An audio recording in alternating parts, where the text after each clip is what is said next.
So while we are reading this Vab Deco and Sri Aurobindo's gentle irony, it is not that Sri Aurobindo is suggesting us that, okay, so don't read biology, physics, science and simply straight away start concentrating and discover the divine within. He is not saying that.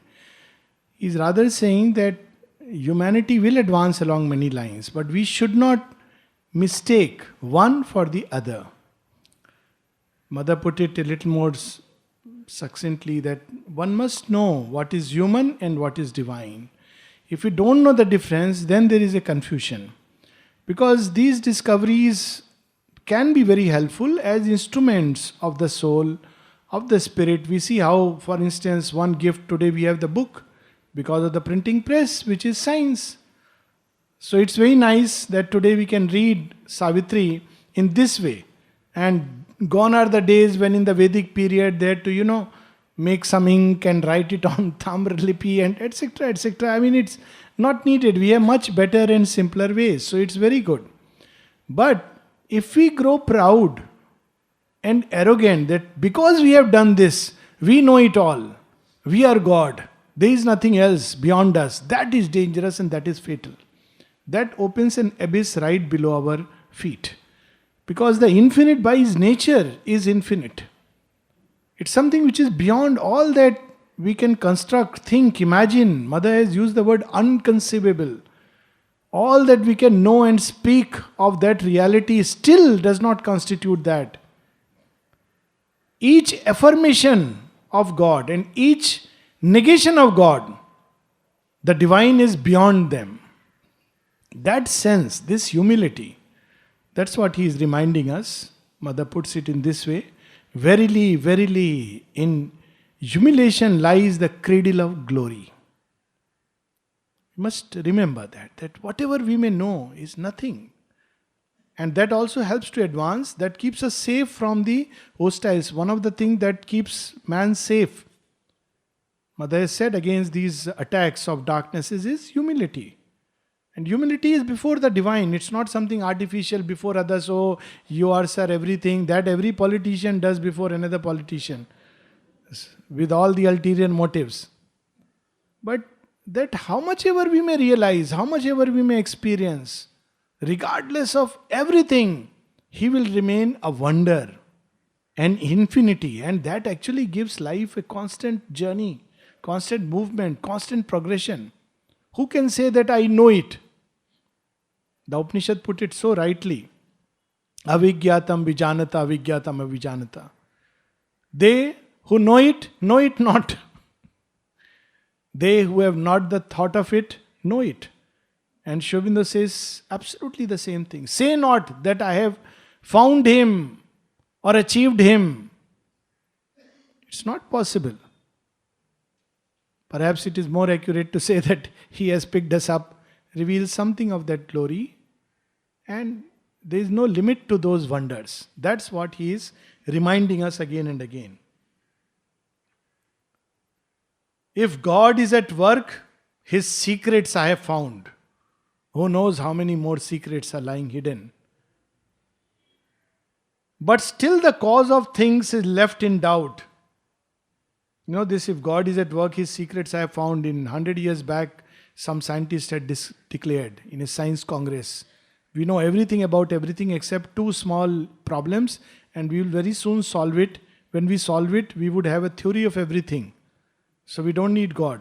All that we need is to know that there were few hydrogen atoms which came into existence and the rest is all self-explanatory. And one of them was, black body radiation, other was the drift of the stars. The same year when scientists in that arrogance declared this, 1900, same year, 6 months later, they discovered about the black body radiation, the Planck effect, and about the movement of stars, the general theory of relativity. And it changed all that they knew. Entire laws of motion of Newton went into the background. Ask the physicists, they will tell us that yes, they are all right, but within a certain frame. The quantum world doesn't obey that at all. So, we don't know, but the human mind in its arrogance says, I know it. And this is the problem. But still the cause of things is left in doubt. How it all came into being. Even if a few molecules of hydrogen, atoms of hydrogen, how it came into being. What let off that mysterious first gas, from which invisible fire? There truth flees from pursuit into a void. When all has been explained, nothing is known. In fact, it makes the mystery deeper still. It's easy to say that, well, world is just, some material objects. So you can say maybe it came into existence. But when you say it is not just material object, but many material objects, oh, maybe fragmentation. No, there are also living objects. So is it? This is a little more complex. No, there are things which are conscious and thinking. Now it becomes very difficult to say that all this came by chance, random accidents. It makes the mystery deeper still. So the ultimate cause is not known. What chose the process? Whence the power sprang? I know not, and perhaps shall never know. Imagine just in the human body.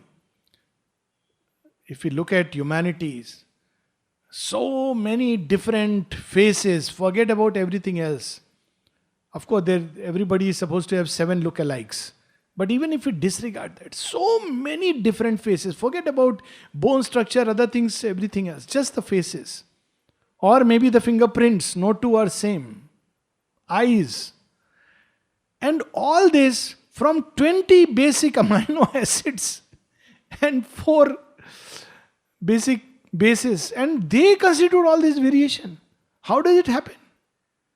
What drives the process that they take this route or that route? Where is that switch which tells it that you will go this way and not that way? The mystery. So it says perhaps we shall never know. A mystery is this mighty nature's birth.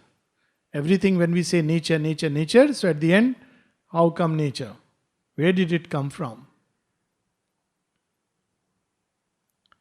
A mystery is the elusive stream of mind, thoughts. Where do they come from? There is a whole Upanishad on this. Where do the thoughts come from? What impels it towards its goal? A mystery is the protean freak of life. It's a very interesting book I had read long back, Life Itself, written by the famous Nobel laureate Watson and Crick. And he argues that very mathematically, he's the one who discovered the DNA, the genes. And he says that there is no logical way that we can explain how life evolved out of matter. But because he cannot believe in anything else, in consciousness, he ends up mathematically by saying, perhaps it came from another planet which came and seeded life. This is an ancient theory called panspermia. Now, Sri Aurobindo says, all right, so how did it come there? I mean, you have just pushed the question one step backward. How did it come there? Again, we go into the same calculation. How did life emerge at all? So, Sri Aurobindo says, a mystery, the protean freak of life. How it happened? What I have learned, chance leaps to contradict. What I have built is seized and torn by fate. There are 2 kinds of parents. One who want to control everything in the child's life because they somehow ignorantly, foolishly, without looking at their own life, they think I can do it. I can decide what will happen.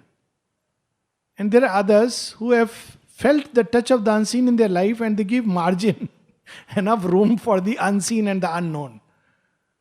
So you plan everything. This will happen this way. And nowadays we also have Bima Yojana and this, that, 100 things.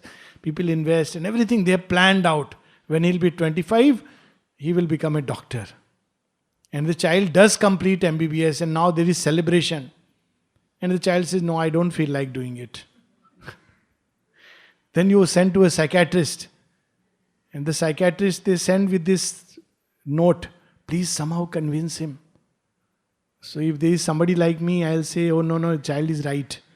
Please allow him to follow. It's okay. You need convincing that the child may be right. Or sometimes still worse. I have seen graduating last year of my medical college on, you know, one person who had graduated and his elder brother, they were two brothers. They were celebrating. The other brother was a captain in the army and this person had just passed his MBBS. What plans parents must have had? Two doctors, both will now be in the army. They went to celebrate, had drinks, driving back, motorcycle accident, both died. Now imagine, what a tragedy.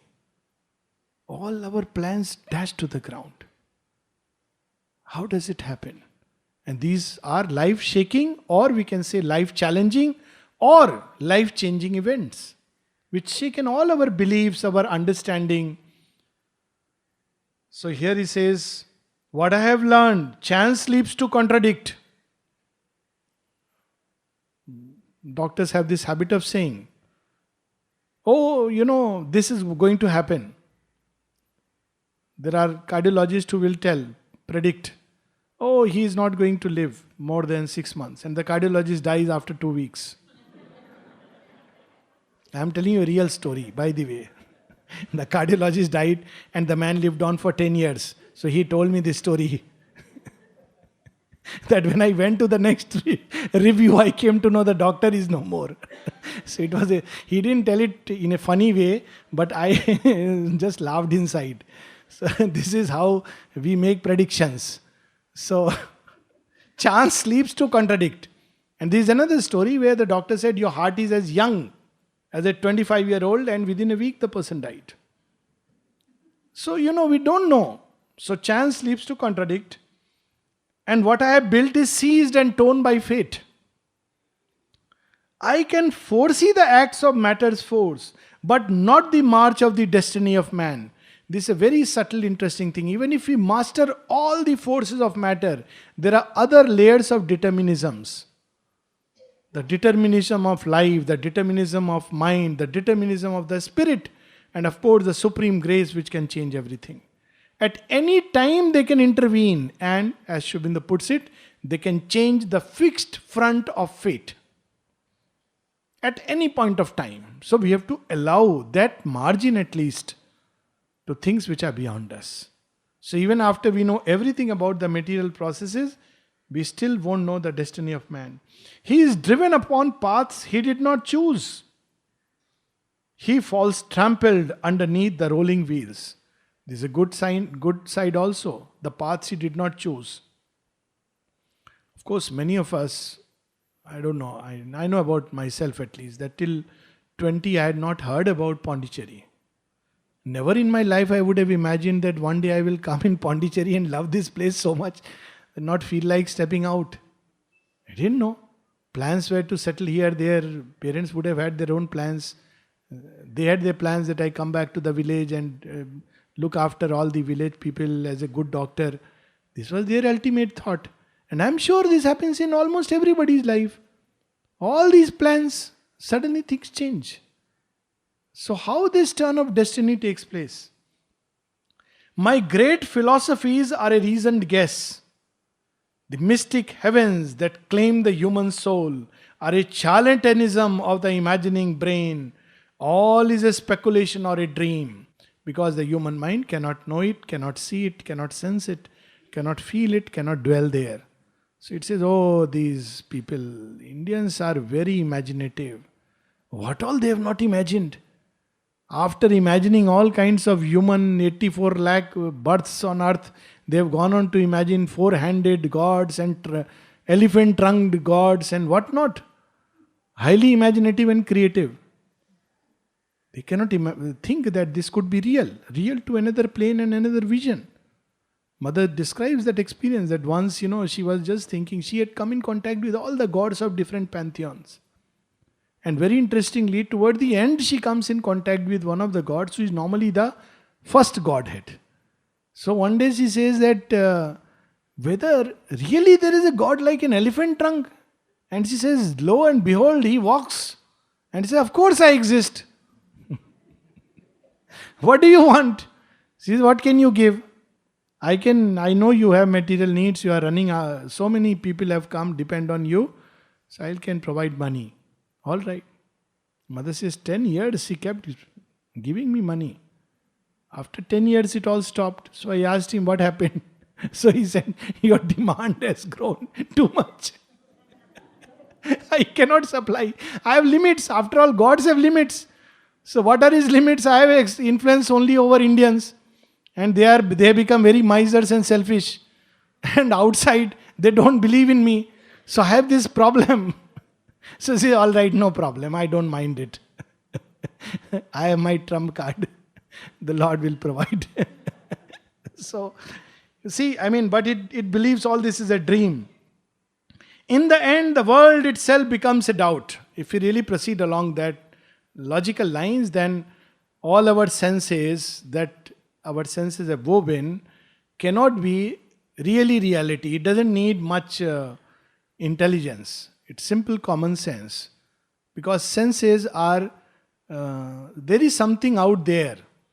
And our senses are constructing an image. This everybody knows. Even in the brain, it's an image. Nobody knows till now how the brain really gives this image, because what we are receiving is nothing but a stream of photons, light. How do we perceive a particular form? Because it cannot be that the brain, all these forms are written there and we get it and the bulb lights up and say tree. How do we perceive form? It's a mystery, such a simple thing. We don't know. Because what we receive is just impact of vibrations and photons and all this. And we construct an image. So in the end, everything is a doubt. The brain itself becomes a doubtful thing. Because what is it? It is atoms. Atoms are protons, neutrons and empty space. So if I cannot rely whether brain is there or not, so we don't know. Bertrand Russell put it very interestingly and paradoxically, after stretching logic to the ultimate. He says, matter, never mind. Mind, never matter. It's a very profound way of putting a truth that at the end I don't know. Agnosticism is the last word of all this. In the end, the world itself becomes a doubt. The infinitesimals just mocks mass and shape. Infinitesimal, quantums. It mocks. What shape? There is no shape. What mass? Does an electron have mass? This is a big debate which went on for a long time. So how do we have mass? Our weights change. People often come for, weight reduction program. Many books written. Don't worry, after 50 years it will be very easy. Just go to the moon. Your weight will be 1/6 of what is here. As simple as that. Yeah, weight has to do with gravity. Blame it on gravity, not on the foods you eat. So there is another whole world. We don't know. Tomorrow we may be able to, modify personalized gravity and have personalized weight. Who knows? Science may do all kinds of things. And yet, it will not have the ultimate secret. Perhaps the infinitesimal jest mocks mass and shape. God has a sense of humor. A laugh peals from the infinite's finite mask. When we say, I know it, I have got it. He says, okay, open your eyes. You open the eyes and see, no, what I have got is not him. Something else, and we thought it's that ultimate secret. So that's how he laughs. Perhaps the world is an error of our sight. Now he's stretching the mind's domain to ultimate, as I said, agnosticism. A trick repeated in each flash of sense. An unreal mind hallucinates the soul. Look at the paradox. What is experiencing itself is subject to doubt. The medium that is experiencing is itself a doubtful thing. So what to speak about what it is experiencing? With a stress vision of false reality or a dance of Maya veils the void unborn. So this kind of Mayavad, proved by scientific means, is not what Sri Aurobindo subscribes to. Many people say, yes, see, our ancient rishis spoke about Maya and dance of energy. Science has proved it. No, it is still the human mind. It doesn't know what Maya is. Maya is not an insentient energy dancing in a void. Maya is a conscious power of the Absolute, which gives finite forms and shapes to the infinite. It's a conscious power. It's not an insentient energy. What the scientists are experiencing is not Maya. They like to use this word, and we easily buy it. As I said, prove it by deny it by accepting it. We should be careful. Even if a greater consciousness I could reach, what profit is it then for thought to win a real which is forever ineffable, or hunt to its lyre the bodiless self, or make the unknowable the target of the soul? So this is another problem of the human mind. Oh, it's unknowable. He says, then what profit to try? So Sri Aurobindo gives a correction. Unknowable to the human mind, but knowable to other faculties. Knowable by identity. Knowable by becoming one with that. Knowable by a union inwardly. But to the mind, unknowable. So when it is said is unknowable, it means to the mind. But by an identity, we can know, or rather we can say, we become one with that. It's hardly one can say, I know. Even to know that is a distance. Then you say, I am that. But of course in a highest sense, not the way of the Asura, Aham Brahmasmi. But I am that in the highest sense, after we have discovered that great secret. Nay, so after all this mental jugglery, it says, nay, let me work within my mortal bounds, not live beyond life, nor think beyond the mind. Our smallness saves us from the infinite. Oh, these people, I don't know what all they say. They give some lecture, they read some books, they patani, I don't know, they read Savitri, Life Divine, all this madness. I am fine within my laboratory. It's very good. At least something concrete, something tangible. Why should I lose this tangible thing, however illusory it may be, it's of immediate practical utility, for something intangible, ineffable, unknowable? That is madness. These people are all mad who have gone there. Indeed, luminously mad. In a frozen grandeur, lone and desolate. What a line it is.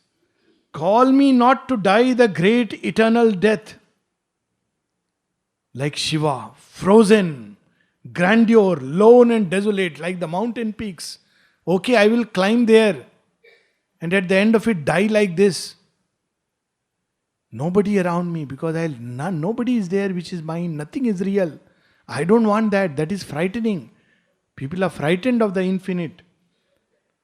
At one time, Mother says that how when she gave the experience of the infinite in the finite, the person ran away, said, what's happened to me? I am going mad, I am going mad. Another person, when Sri Aurobindo gave silence to the mind, forcibly, the person said, oh my God, I have become an idiot, I have become an idiot. He should have said, thank you, you have made me an idiot. Now there is chance and hope. Otherwise I would have lived with the pride of knowledge, but which was an ignorance. So that's how we are frightened. Call me not to die the great eternal death, left naked of my own humanity in the chill vast of the spirit's boundlessness. If you read through Dilip Kumar Roy's letters, you will see this. He would complain, oh, your supramental frightens me. It must be chill, cold, unloving. And Sri Aurobindo repeatedly says, these are your ideas, not the truth of the supermind. Then he says about the supramental love, the supramental ananda. He says, because you don't know anything beyond human love, you cannot understand the supramental love. It appears to you as chill, cold. It is far more intense, far more alive. Human love before it is like a platitude. Not exactly this word, but something like that. He reminds him that it is something far greater. even an absolute of everything. When he was asked, oh, is there humor in that supramental world, in God's world? Sri Aurobindo gave a very interesting, mysterious reply. He said, well, there may not be marriages in heaven, but there is enough humor there. Even he said, if a Siddha cannot laugh, it is an imperfection. So then, again he was asked, what do you mean? How can there be humor in that state? Because we have these ideas, cold, aloof, distant. All that we know of God is an impersonal, that state. But what is beyond the flaming heart of the unknown is she, that we don't know. I mean, an average traditional mystic doesn't know. So Sri Aurobindo says, look, very simple. Since the supramental is the absolute of everything, it would also be an absolute of humor. Very simple. So it's something beautiful, tremendous. But the mind doesn't understand it. So it says, oh, the chill vast of spirit boundlessness. Each creature by its nature's limits lives. So at the end it comes to this conclusion. Distorted, concocted, crooked conclusion, but it looks valid to the human mind. And how can one evade his native fate? And then comes that last cry, the last hold of ignorance. Human I am, human let me remain. At the end, we want to evade God's touch by saying, look here, all this is very fine. I love my humanity. Thodi khushi, thoda gum is the ultimate I can imagine. Please don't ask me to go beyond. I don't want to lose hold of this. This is real, concrete. What you are saying is mystery. So, he says, human I am, human let me remain. As if the divine is something less than human. Till in the inconscient I fall dumb and sleep. A high insanity, a chimera is this, to think that God lives hidden in the clay, and that eternal truth can dwell in time, and call to her to save our self and world. We'll see this in evening talks. Someone asked Sri Aurobindo, it seems that a lot of madmen have a predilection for this yoga. And Sri Aurobindo jokingly replies, yes, there is a case for an asylum, and our Dr. B can also look after. Jokingly. Imagine if you tell somebody God is hidden in the clay and we are working toward bringing out. Why go far? Our own colleagues and friends will say, oh, I know you are reading too much of Mother and Sri Aurobindo. Forget about, asking outside. No, all this is fine. This is good philosophy. But if not this, then what are we doing? It's just wasting our time. And as Mother would put it, nothing else is worthy of Sri Aurobindo's help.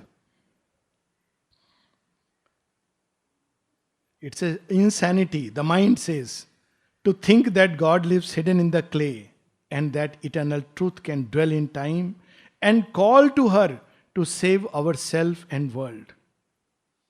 How can man grow immortal and divine, transmuting the very stuff of which he is made? This wizard gods may dream, not thinking men. So let us be rational, pragmatic, practical. Forget all other things that Sri Aurobindo has said. He has stressed so much on logic and reason. Be rational. At the end of all this, don't talk about, grace and grace curing, all this. There are many other. This is how the human mind plays its last trick. I am human. Let me remain human. We dread God's touch because He strips us bare. He shows us first. You think you are a very big person because you are human. Look what your humanity is. And then we see a foot sunk deep in animality. And only this much of head breathing something of humanity and the eyes glimpsing a little of a far off divinity. And when we glimpse it, then we say, better than this humanity is that which I glimpse. And then we say, rescue me out of this predicament. But the pride of the mind And Savitri heard the voice, the warped answer heard. And turning to her being of light, she spoke. This is what we have to do. Every time we see, keep pressing towards the light. It's no point getting into arguments, debates, discussions, whether with others or these parts. We have to first go toward discovering the soul. Even when we discover it, the ego will be there. These things, they don't go away like that. But we have to keep pressing towards that. So Savitri, turning to her being of light, she says, yes, you can give me all these things. But something else I want. I am seeking Madonna of light, mother of joy and peace. Thou art a portion of myself put forth to raise the spirit to its forgotten heights and wake the soul by touches of the heavens. She pours down intuition, revelations, inspirations. She sends flashes and glimpses of the divine, of what lies beyond. She pulls us, draws us upward towards high peaks of knowledge. She shows us the gleamings of a spiritual day. And she says, these things are wonderful. And I am glad that you have done this. And yet you are a portion of my soul. Because thou art, the soul draws near to God. Not because of the mind. So those who believe in converting people through the mind are basically engaging in an endeavor which is fruitless. It is only when this awakens, when this grows, then only we can really speaking turn towards that light. Because thou art, love grows in spite of hate. Miracle. We can see this all around. It's just that we have to shift our focus. On one side, we see tyrants. We see people who are hell-bent upon all kinds of division. On the other side, we see, regardless of anything, despite everything, and probably because of these things, mankind is beginning to grow and aspire for oneness, unity, Godward. How this is happening? Because there is another consciousness, another power than the mind which determines the human destiny. And because it is there, therefore there is hope.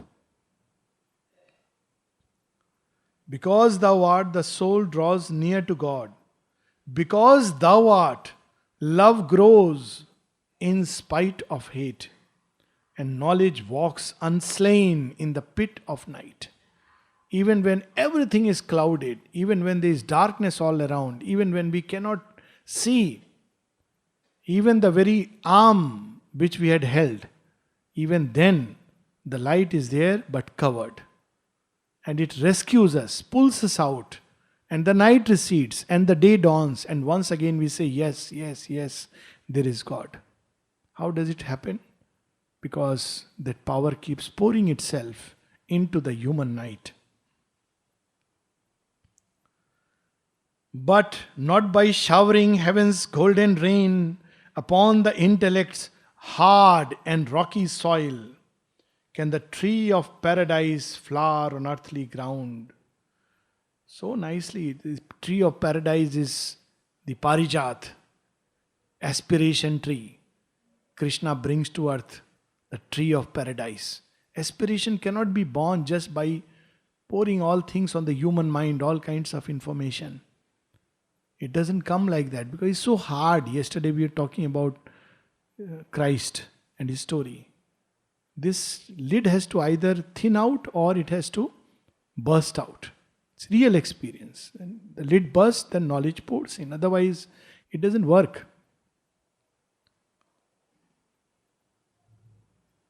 Hard and rocky soil.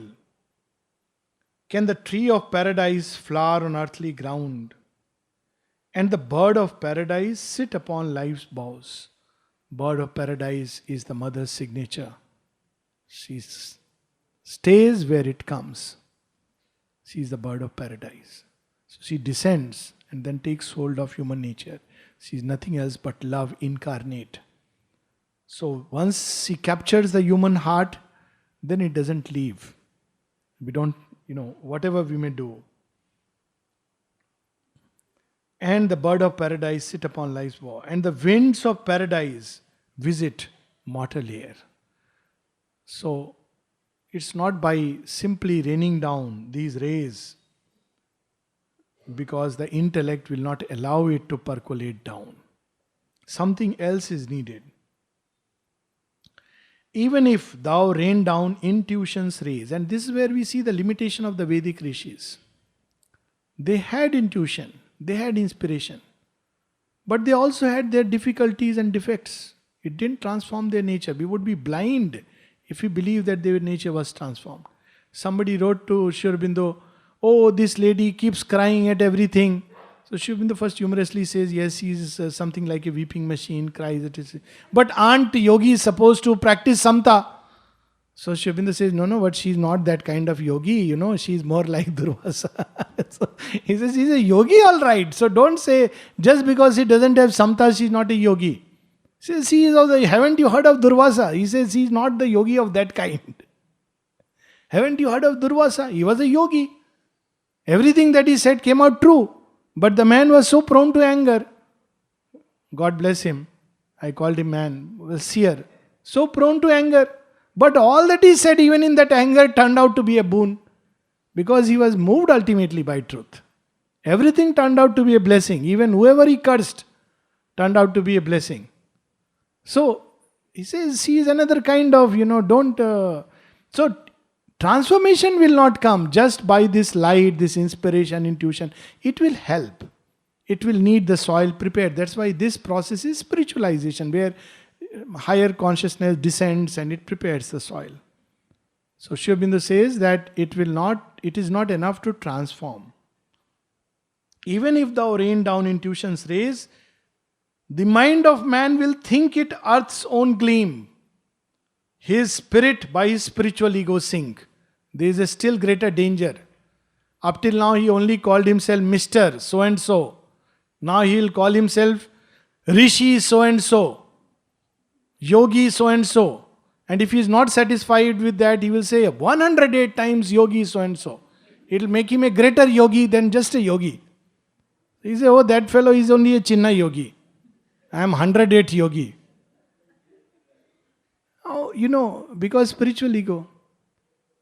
So when Sri Aurobindo, somebody said, humorously, somebody wrote a poem on Sri Aurobindo and said, "Oh, hail the last of the rishis when thou art gone." Things like that. So Dilip Kumar Roy quoted the poem. He says, I don't know, it is supposed to be a compliment to you, but he's already forcing your departure. So I don't know what to say. So Sri Aurobindo says, no, you see, look at it like this. Because the Superman who is going to come will be greater than saints and rishis. So he is quite right in saying, I am last of the rishis. He says, no, he is quite right. Humorously, but in humor is subtle truth. Hail, last of the rishis. And in that poem, actually, it's a mixed emotion. He is actually hailing Sri Aurobindo. At the same time, he is saying that, okay, one day you will be gone and then, you are the last rishi. So, Sri Aurobindo says, yes, but something else will come in its place. So, this spiritual ego, more dangerous than mental, vital, physical ego.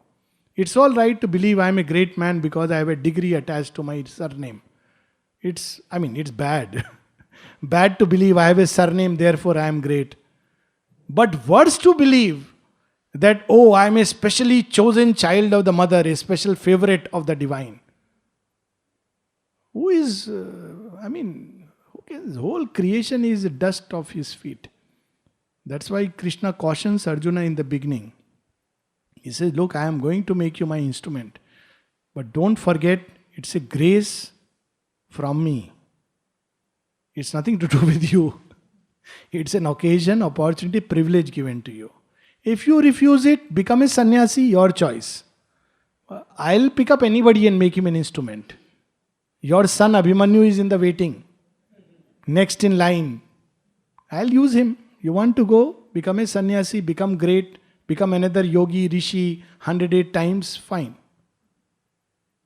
So this is where again the need for humility. And when someone speaks to Sri Aurobindo, that berides Sri before your name, etc., etc. There are many things about it. But Sri Aurobindo says it's better to just keep it as Sri Aurobindo. Not Mahayogi, Maharishi. All this actually is to limit. It is something infinite. It opens door to so many things, including so many relations. We can be like an intimate friend to Sri Aurobindo. But the moment you say Maharishi Sri Aurobindo, oh my God. Yes, that's it. Mahayogi, then awe, fear. But Sri Aurobindo, we can be like close, intimate. We can tell him all that, he's Sri Aurobindo. So this is where he cautions us that just by inspiration, intuition, it's not enough. Rishis fell down. Vishwamitra, great Rishi, fell down and rose and fell down and rose. Of course, ultimately in humility, he learned the lesson of ultimate victory. Or his soul dreams shut in sainthood's brilliant cell, where only a bright shadow of God can come. This too Sri Aurobindo makes clear. The goal of this yoga is not to create saints and yogis, etc., etc. That is old creation. That is the highest of the old creation. Saints and seers. There are no saints and seers in Pondicherry. All are little babies. Babies of the Divine Mother. In the making of something else. Saint and seer is the highest that the old world could aspire. Sainthood's brilliant cell. You have certain experiences, you are shut in that. There is a whole practice of Agya Chakra meditation on the Bindu, and you have certain experiences. Sri Aurobindo uses this word, sainthood, brilliant cell. We become a captive of the formations of truth. You are already told, you will see this, you will see this, you will see that. And so the mind shows you this, shows you that, shows you that. And at the end of it, it is just a shadow of God. So, says, this is not enough. His hunger for the eternal thou must nurse. The real work of Maheshwari is to inspire, awaken, not to give a fixed dogma, belief or a process. When Swami Vivekananda would give talks all over, and in England, Sister Nivedita had this complaint. She says, what is it? You say so many things, you don't give a technique of meditation. Read through his letters and things. They are so awakening and inspiring. Not okay, sit down like this, cross-legged, concentrate here, say this japa. He didn't do that. So he says, that's not my work. That is to limit. What was he doing? Nourishing man's hunger for the infinite. Awakening in him a thirst for the eternal. Once that is awakened, it is between him and the eternal. How the infinite will unfold in his life is the infinite's lookout. And fill his yearning heart with heaven's fire and bring God down into his body and life. Hunger for the eternal. Thirst for the infinite. This is what is needed. Not a technique and a process. Many times when mother was asked, tell us one thing. She said, one thing, one advice, okay, cling to nothing and have this thirst for truth. Don't stop at any experience, any formula, any formulation, any dogma, any belief, anything. Keep thirsting more and more, till the finite enters into the infinite and then more or less finishes. Because this side it is the ocean and this side is the ocean. When somebody, Vishwarchand Vidyasagar, if I am not mistaken, came to meet Sri Ramakrishna. So Ramakrishna in his humility he says, oh, so the river has come to the little Nalla. That was his way. He said, I don't know, you are a very learned man. I am just a little stream. Some of these youngsters come and they drink water and they say very nice. He says, the river has come to meet the Nalla. He says, no. River has met the ocean, and when Nalla and the river merge into the ocean, then the distinction is gone.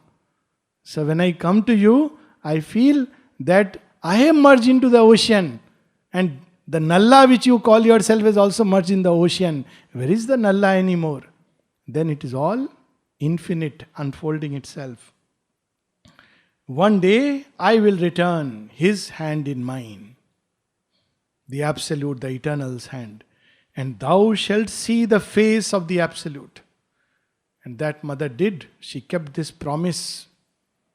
To all the Madonnas she promised, one day I shall return and thou shalt see. We know how she told Durga, do you want to surrender to the divine? Oh, is it? There is something beyond. Yes. Okay, I will surrender. And Durga knew the joy of surrender. Mother speaks about it.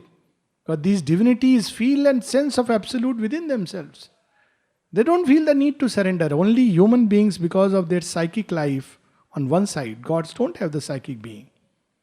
And on the other side, because we are hit by fate from every side, we have this sense of humility and the urge for surrender to something that is beyond us. So we are doubly advantaged. One day I will return his hand in mine, and thou shalt see the face of the Absolute. Then shall the holy marriage be achieved, the marriage of matter and the spirit. Holy marriage. The marriage of earth and heaven. The marriage of Purusha and Prakriti, for which all creation yearns. Then shall the divine family be born. This divine family is the offsprings, the new creation, which will come as a result of this mystic union of the spirit and matter. That is the real sense of the command given to one of the original rishis, go and have children. So he has 14 wives or 7 wives and has children. So there is a very horrible interpretation of this, obviously. But the real interpretation is these are powers of nature. If you see the names of these, all his wives, they're all powers of nature. It is so obvious. And through them he creates offsprings. Offsprings are new powers which are born within us. Very often when some new power or faculty is born, we see it as a child in the dream or the vision. They are new creations. Sometimes we see the new creation itself as a child. So these are, or new elements being born within us. So these are the offspring. So the divine family can only be born. And of course they will multiply in numberless bodies and births. When there is a marriage between matter and spirit. The highest and the lowest. Then shall the divine family be born. Then shall the holy marriage be achieved. Then shall the divine family be born. There shall be light and peace in all the worlds. So we shall stop here. This ends Canto 4. And we have a very interesting, engaging, beautiful canto starting Finding of the Soul. We'll do it tomorrow. Start tomorrow.